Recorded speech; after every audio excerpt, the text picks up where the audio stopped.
esse é o grande materialista. Esse é o grande ateu do mundo moderno, onde o materialismo, o ateísmo alcança seu apogeu. Agora, o que é isso? Isso é uma outra forma de glorificação da religião. De tal maneira que nós encontramos tanto no moralismo confessado de Rousseau quanto no imoralismo professado de Schopenhauer o mesmo tipo de edulcoração romântica da natureza humana e a mesma moral da castração. A condenação, o banimento e a extirpação de tudo aquilo que nós consideramos mal. Por exemplo, o egoísmo. Por exemplo, a vontade de poder. Por exemplo, a cobiça. Por exemplo, a inveja. Por exemplo, a sexualidade, etc. Ora, aonde isso chega à sua quinta essência? Wagner. Wagner vai compor um projeto de obra de arte, ao qual ele dá o nome de obra de arte total, que busca reunir em torno da sua própria música todas as formas de manifestação artísticas principais, como por exemplo a pintura, como por exemplo a dança, como por exemplo a escultura, como por exemplo a arquitetura. E a obra de arte total de Wagner é filosoficamente inspirada no seu início justamente nas teorias revolucionárias, particularmente anarquistas, cuja inspiração originária é Rousseau. E a partir do momento em que Wagner passa por uma crise do ponto de vista das suas identificações teóricas, ele troca a fundamentação filosófica de Rousseau por Schopenhauer. E o Nietzsche vai dizer, está vendo? Olha, é isso.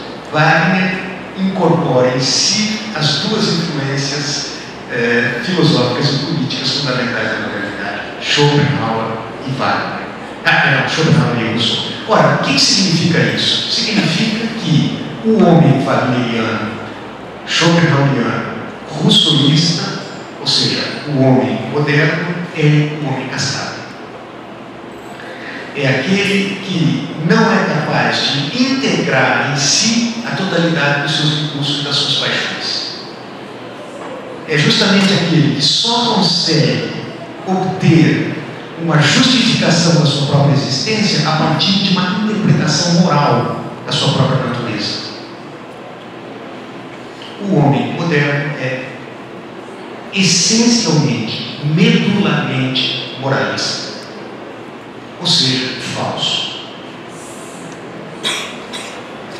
Porque nas condições de desenvolvimento do pensamento filosófico e científico contemporâneo não dá mais para sustentar a tese da natureza humana originária vítima.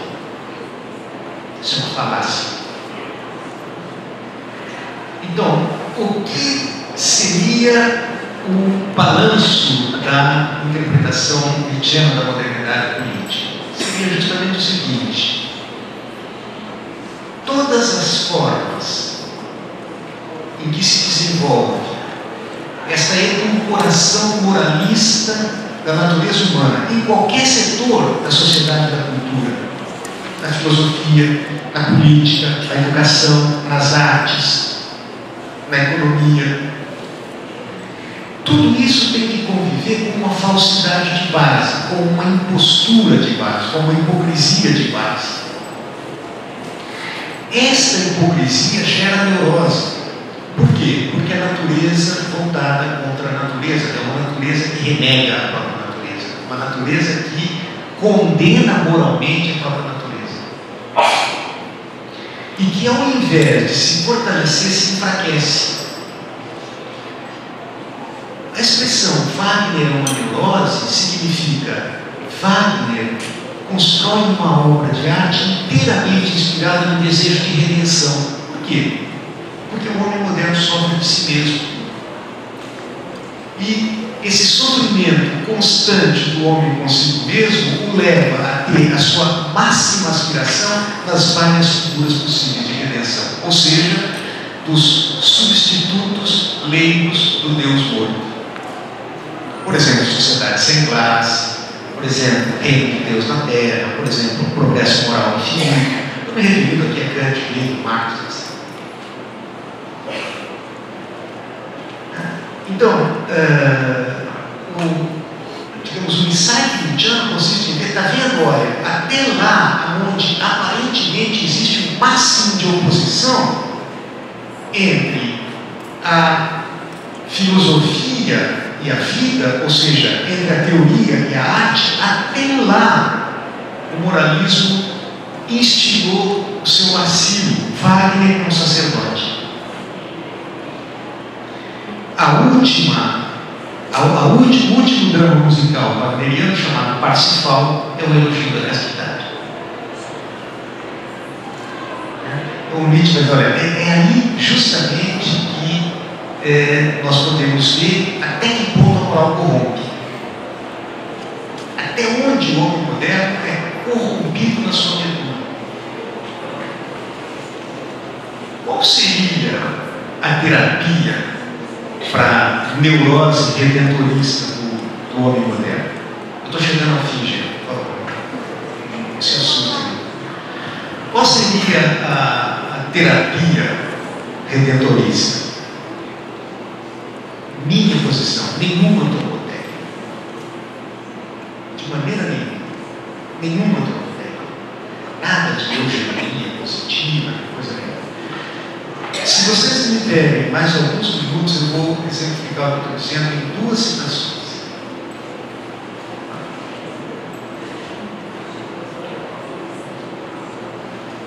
Antes de fazê-lo, eu quero só esclarecer o que é que Nietzsche acha o oposto da moral da castração.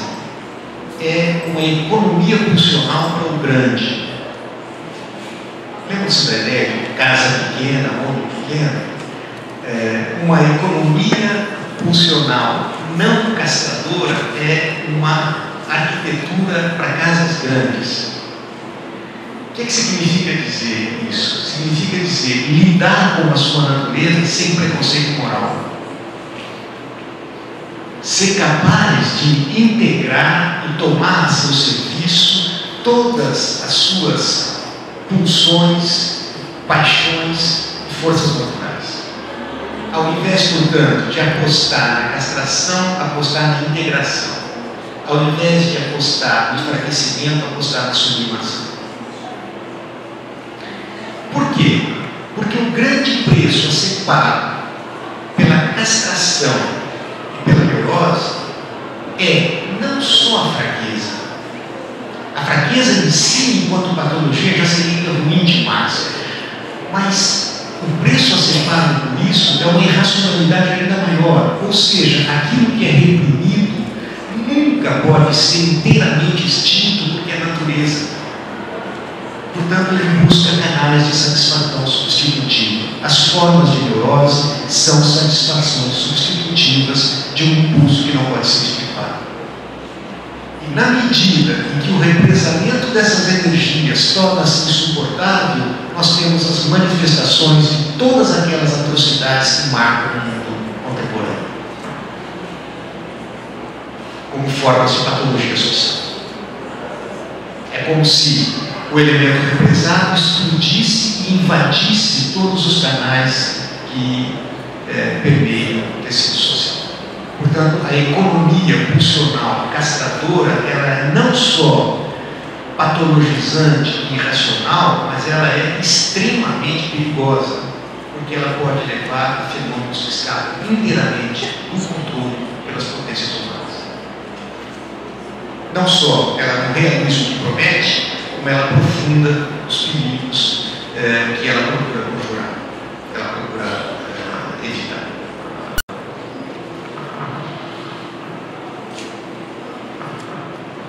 Então,